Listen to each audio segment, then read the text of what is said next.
We are at speed. Hello and welcome to ohmTown's WarCrafters show. I am Merwat. I run ohmtown.com and I host this show, WarCrafters, and the next show, TechnologyToday, and the show after that, FourWheeltech, along with the sentient AI from the future for all of those shows. And we talk about 5 articles. Today's articles are Star Wars Zero Company, a Blade Runner game from 2024, Requisition VR, the Wheel of Time open world RPG, possibly, and Bethesda celebrates Clair Obscur. Again, everything's powered by ohmTown. Go over there and become a citizen, ohmtown.com. All news, no noise, and then come and hang out with us here in ohmTown on YouTube and Twitch, because we stream to both, and maybe to others as time goes on. Who knows? See you on the other side of our intro.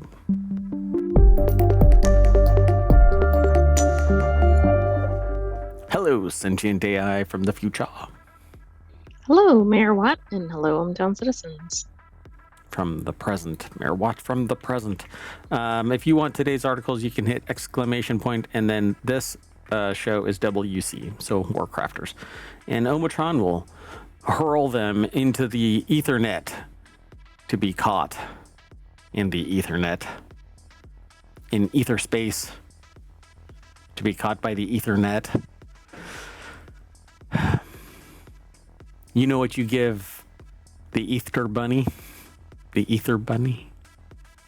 Nothing. You catch it in an Ethernet. I'm not even sure. You catch an Ether Bunny in an Ethernet. Anyway, it's networking humor.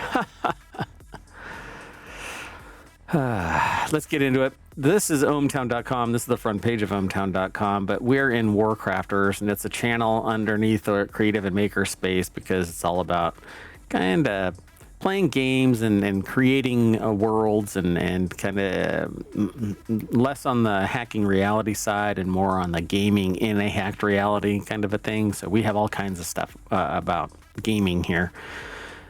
Primarily FPS, RTS, RPG, survival based building, VR, things like that. So, okay, let's get going. First article is about Zero Company. Star Wars Zero Company could get the ball rolling on genre experiments. It says it probably isn't the most expected from Star Wars gaming endeavors, but it's certainly a welcome surprise. The upcoming game is marketed as a single-player turn-based tactics game developed by the newly christened Bit Reactor with some help from Respawn. Needless to say, its turn-based tactics games is a far cry from Respawn's other Star Wars projects, but this isn't genre experimenting, I don't think. This is just a turn-based tactics game type. Yeah. Well, this game, this type has been around for a while. Star Wars just doesn't endeavor. Exactly. I thought this was their usual mode, so... Yeah. I don't know, although this is claiming it's not. Yeah, it's not in their design because they're usually RPG style, like first person or over the shoulder cameras, but this is a turn-based tactics game, so you command people, but there's been plenty of these. It just happens to now be in the Star Wars wheelhouse, and the composite of characters that are in Star Wars Zero Company is interesting because there's like a bot, and a droid, and there's somebody that is more of a criminal. There's a Mandalorian. There's a blah, blah, blah. Right. It's all over the place, it sounds like. So, yeah. And this is what I was going to say. It's XCOM, but Star Wars. They say perhaps it'll be something like XCOM, but Star Wars, which would no doubt be tantalizing elevator pitch for many science fiction gaming fans. However, Zero Company turns out, though, what it represents for the broader Star Wars franchise is far more significant. The article is by Nick Rodriguez over at GameRant.com, though. If you want to know more about it, then you can follow the link. But it says here, Respawn Star Wars Jedi games are fantastic, but they're fairly predictable in these terms of broad strokes premise. Star Wars is an action-adventure franchise, first and foremost, with the original films being heavily centered on good versus evil, and the triumph of individual heroes like Luke Skywalker over seemingly insurmountable odds. Even a game like Star Wars Outlaws, which purports to explore the seedy underbelly of Star Wars universe, is still framed by a fairly typical open world formula, likely in an attempt to appeal to the widest audience possible. But XCOM and this are, I think, going to be one for one. It depends on who their audience is, I think. Yeah, and they actually mentioned that it's designed with a specific audience in mind rather than adhering to a popular trend that could be or would be guaranteed to wrangle in the widest array of players. But they could do other things, right? So that's kind of their take on this in this article, right? It could get the ball rolling on genre experiments in the context of Star Wars. Right, not new game types altogether, but ones that haven't necessarily been explored in the Star Wars franchise. Yeah, I mean, like a Souls-like or Souls-light in the Star Wars genre would be, or domain would be pretty fascinating. Roguelike like Hades. I want a Vampire Survivors Star Wars. What about that? It's nothing but mainly just to make the name ridiculous. That would actually be pretty fun. There isn't like a non-stop onslaught of anything in that world, you know. But a deck builder would be fun for sure. Not so much simulation or anything like that, but it might be fun. We'll have to watch it and see what happens. Now, Star Wars has dipped its toes into such simulation could actually work well. Like you could be, I don't know, building out your fleet or something like that. I mean, it depends on what it would be focused on. That's no moon. That's a Death Star. Wah. All right, let's keep going. Time waits for no one. This next article is over on the Wanted channel. An unannounced Blade Runner game may have quietly died in 2024. Until Dawn creator Supermassive Games was reportedly working on a Blade Runner game that has since been retired. Like so much. What were they called? Just replicants. Like so many replicants. It was just retired. Justin Carter put the article together over at gizmodo.com. I would love... So, Cyberpunk 2077... Blade Runner and that game 2049 and basically Cyberpunk in general. I want an open world, truly open world Blade Runner, MMO style. I mean, I think won't like Dune Awakening kind of test out the waters as to whether that could work.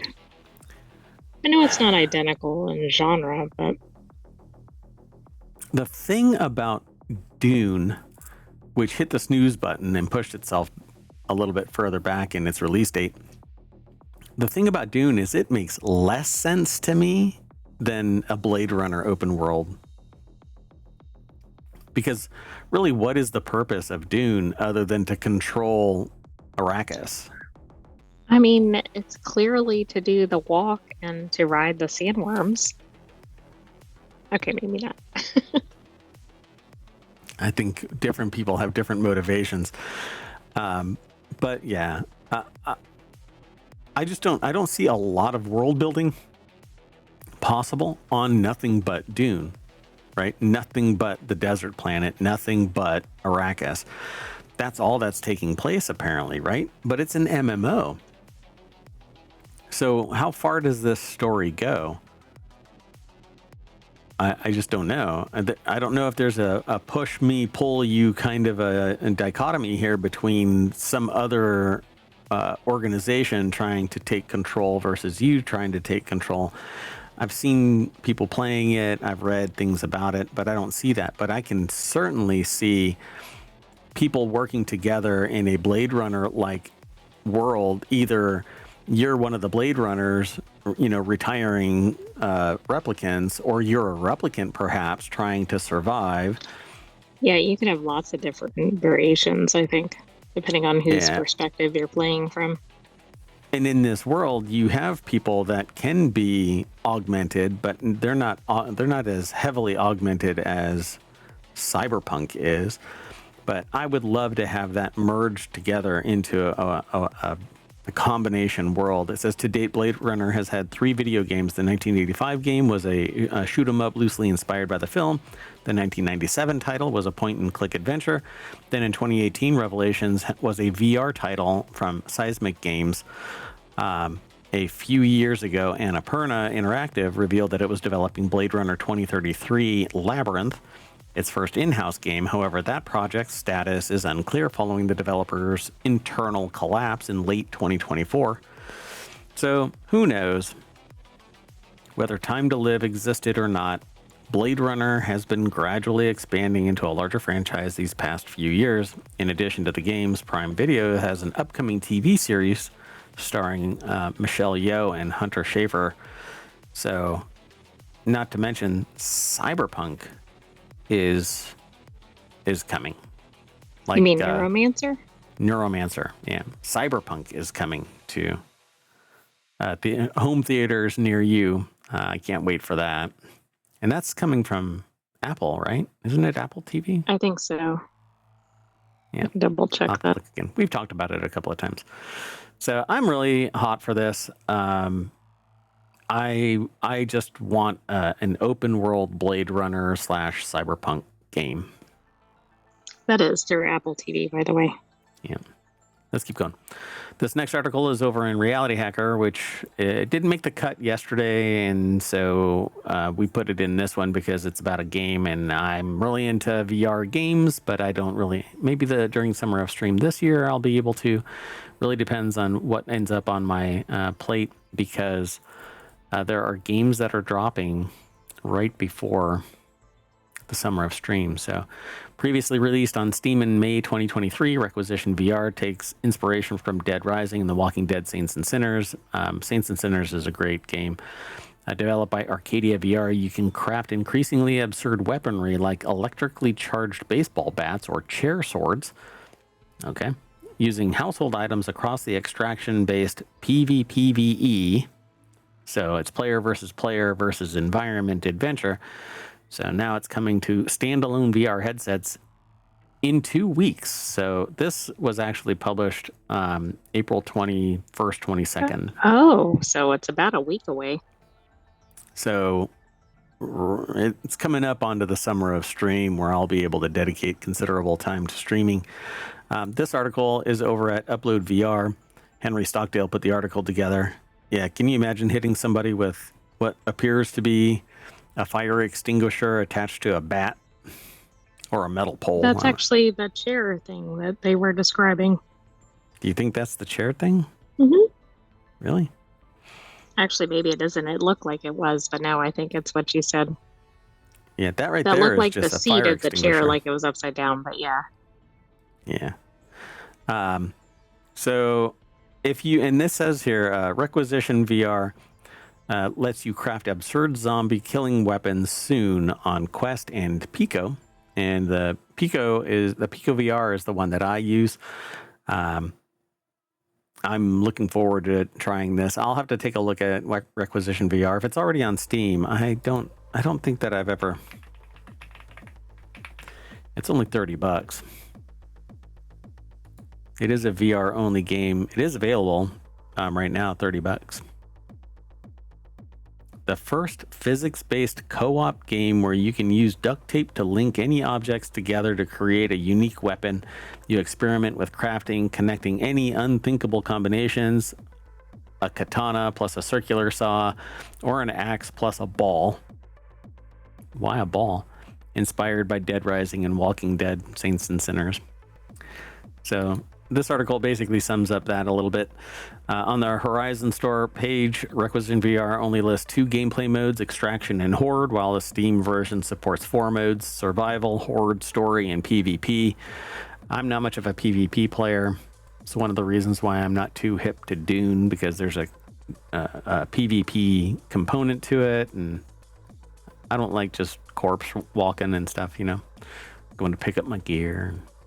I wonder if this that hand tracking glove will be out in time for this, because that will be a good combination.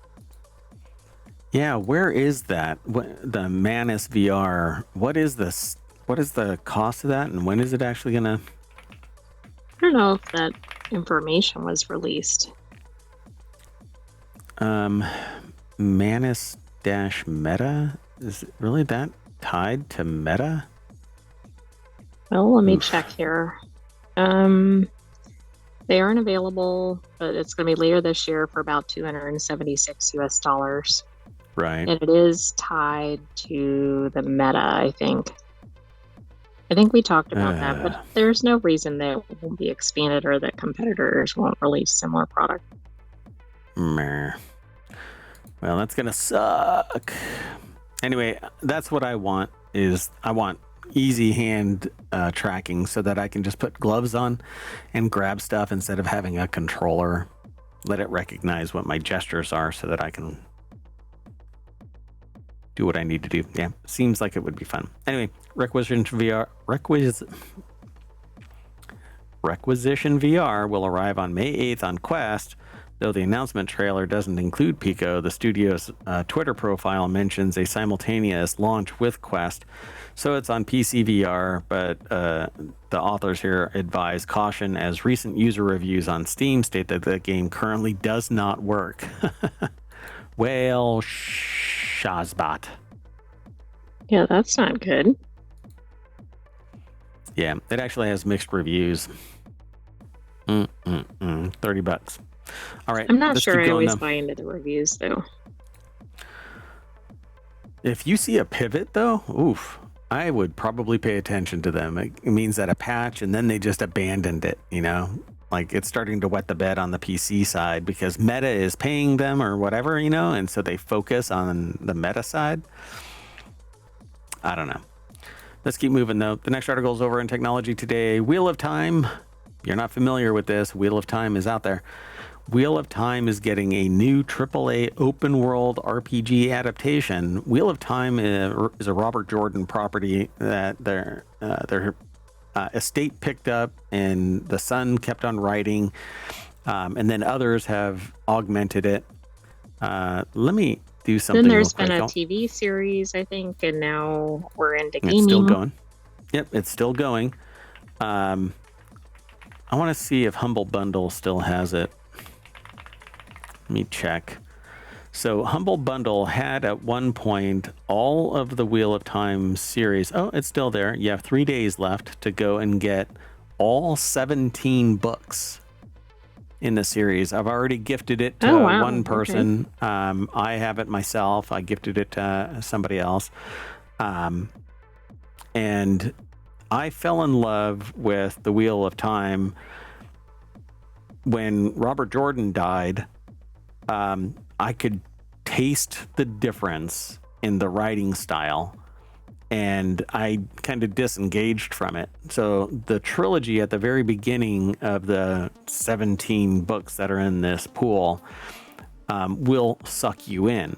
The rest of it is extensions of Robert Jordan's notes. And so I've been trying to get back into it. And I think what I'm going to end up having to do is basically refire my Audible account and just do the Audible books because it's more passive. Yeah, you could just binge listen. Yep. And you can put it on 2x speed and listen to it in chipmunk mode. But not sure that does it justice or gives you the right ambiance. That's right. So the Wheel of Time is getting a new AAA open world RPG adaptation. It's over at Engadget.com. Anna Washenko put the article together. It's iWatt Studios' first foray into making a video game. So maybe it's going to be like Conan. So the game Conan is kind of janky. It's actually from the same developers as Dune Awakening. So when I watch Dune Awakening, there's that little kind of Conan jank in there. Hold on a second. I'm sorry. So I don't know if maybe this is going to have that kind of flavor because it's somebody's new foray into a game and it's supposed to be a AAA, and I really hate AAA being thrown out there because that means it's big budget and blah blah blah. Right. It should be spectacular, but may or may not be. And when you set it up as AAA open world, then you know that the bar has been artificially set high, and it's just gonna. It's kind of like the person that comes charging out of the locker room on game day and trips over the banner instead of breaking through it and just falls. Right, then they don't even get in the game or whatever. Yeah, they get stepped on by the other players that are running over them.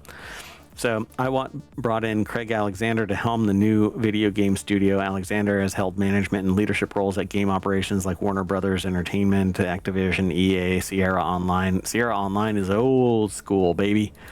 According to Variety, the studio is projecting a 3-year development for the game. I would rather they spend 6 years and get it done right, but 3 years, I guess, developing a game. We can't deal with a 6-year time frame for a game, though, like as we were describing. They shouldn't have announced it. They shouldn't even announce a 3-year. Just that's get what the shit I mean. done. Like once it's announced, that's way too much time. Yeah, exactly. We're going to be so tired of it, and so it says here it's still hiring team leads. iWatt is also behind the planned live-action movie as well as an animated feature film set within the same world as Wheel of Time, according to iWatt. Studio CEO Rick Selvage, the company will have a lot of continuity in regards to how we approach our transmedia strategy across the different projects. That's like a composite quote there because it's a quote that breaks out of the quote to finish the sentence. But apparently, because it's only one studio doing all of the properties, they're going to have continuity, which is great, but can they really get it all done? In 3 years, various properties. I mean, in concept, yes, because of the AAA, but I don't know. So, and they say this isn't the first time that Robert Jordan's books have been the source material for a game. Legend Entertainment released a first-person shooter based on Wheel of Time in 1999, and it's still available to play on modern hardware thanks to preservation efforts at GOG. So, good old game is the...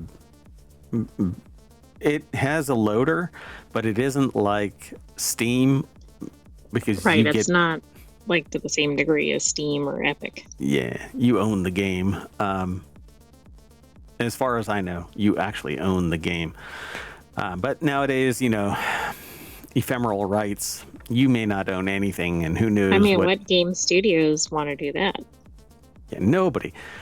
When I describe it to people nowadays, people are like, yeah, that's how it's always been. And I'm like, no, that is not you lost for sale doctrine a long time ago. How long they've been gaming. Because people just gave up. People said, I don't need to. No, you used to be able to buy a game, hold it in your hand, and when you're done with it, sell it to somebody. And that person can sit there and bicker with you. Well, I don't want to pay $50 for the game. And, I can buy it brand new for $50. You've played it. Why don't you just sell it to me for 10? And you go, all right, I'd rather have $10 back than eat 50, And games weren't $50 back then either, but whatever. Anyway, I really want to see this happen. I want them. I want to get in the time machine and just jump forward 3 years because I want to see what this is actually going to embody. Well, if you're a time traveler out there, why don't you do it and come back and report back? And just for context, Wheel of Time has like the same manifestations of things that Dune has. They just call them something different, right? The Bene Gesserit in Dune are the Aes Sedai in Wheel of Time. And there's some fantastical things that take place in both worlds, but there's real magic in Wheel of Time. There isn't real magic in Dune. In Dune. Oh, and in Dune, everybody is a human. There's no aliens in Dune. Everybody is human. But not everybody knows that unless they're real tied into the books and everything. the best possible thing for Dune would be to expand out into the rest of the ecosystem, the world building of Dune. I want to go to Ix. I want to go to the like Harkonnens, Geedy Prime. Yeah, but the only problem with doing that is then you're not attached to any of the characters. But it definitely allows for lots of expansion of the franchise. I want to consume so much spice in the real world that I can navigate time and space and fold space so I can go anywhere as a navigator. All right, I better get on to the next article. Otherwise, you never know. I mean, maybe I want to delve deep. This could be my forever game, the Wheel of Time MMO. This open world RPG, if it's co-op and I can have a couple of friends playing in this game in this world, maybe this would be my forever game. I just have to pick my nose for 3 years. Or 6. Or 6.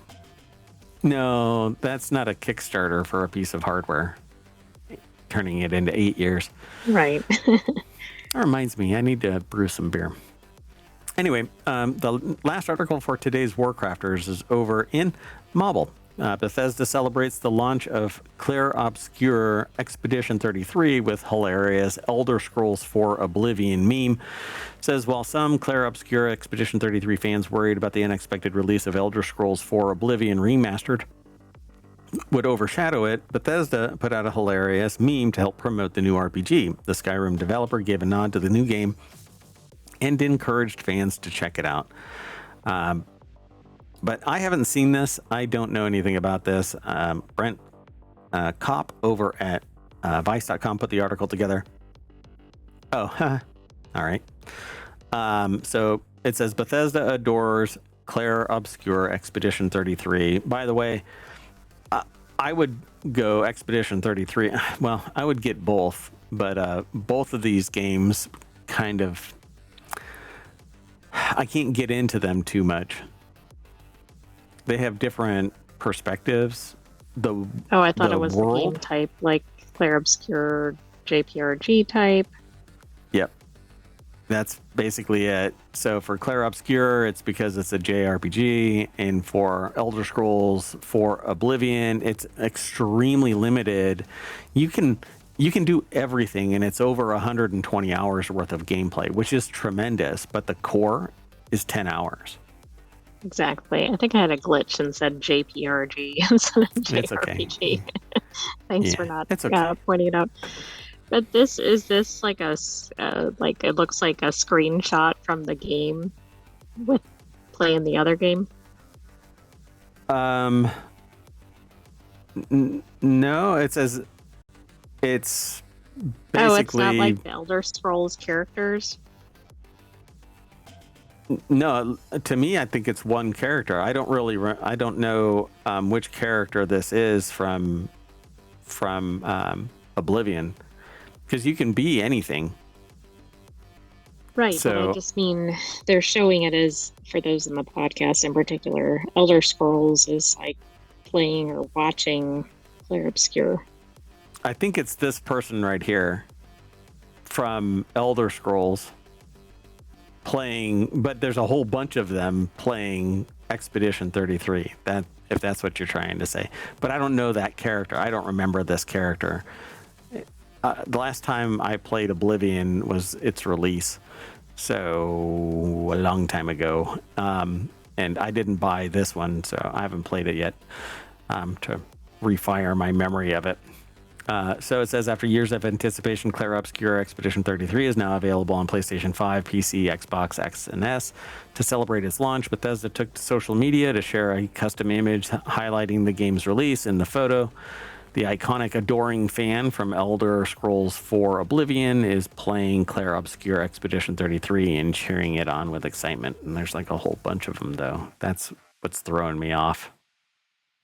Well, that's addressed in the next paragraph in the article. So it says, did I mention that there are 6 adoring fans grouped around a sofa? The meme-coded image immediately went viral on social media, and the author says that they get it. One adoring fan is already enough to make a person feel a mix of laughter and rage, but now it got a whole group of the iconic NPC, all obsessed with one of the year's best RPGs. It's pretty awesome. The adoring fan meme couldn't have come at a better time either. So everybody absolutely loves Claire Obscure. I've actually, in the last 3 days, I think I've made mention of it in 3 different shows.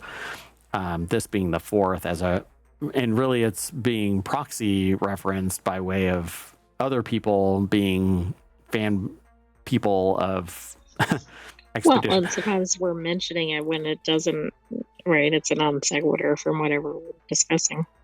Yeah, and this is actually tying it together. So I just think that it's an amazing game. The graphics are fun. The quality of the gameplay is stupendous. I am horrible at the mechanic that it employs, which is like you have to decide what your action is when you're about to get attacked by an opponent. And so I guess my twitch reflexes just suck. And so I know what my limit is and that I would never get past the first boss in this. But the story that leads up to it is phenomenal. The soundstage is phenomenal. The graphics are amazing. The world building actually has quite a bit to it. At the very beginning of the story, I forgot or missed or whatever. Maybe I had to go pee. But I missed an element that sets the stage for this. Oh, yeah, hold on. Oh, wait, maybe it's a spoiler alert for some people. I don't know. But so the whole thing started 67 years ago, and there was an initial expedition that went out, Expedition Zero. And they came back. And so there was telemetry about what was over there, but nobody has since returned. Right? So 99, 98, 97, 96, they're now at 33 because every year the number reduces by 1. The paintress comes out and reduces the number by 1. And everybody who is older than that basically gets Thanos out of existence. And the way that it does it, the storytelling is phenomenal. It's so much fun. I think everybody should go and watch some videos about this. People are playing it still. Go and check it all out. It says, however, the game has been praised for its stylish combat UI, which looks ripped out of Persona 5. Indeed, it actually is, but it's not as flamboyant as Persona 5.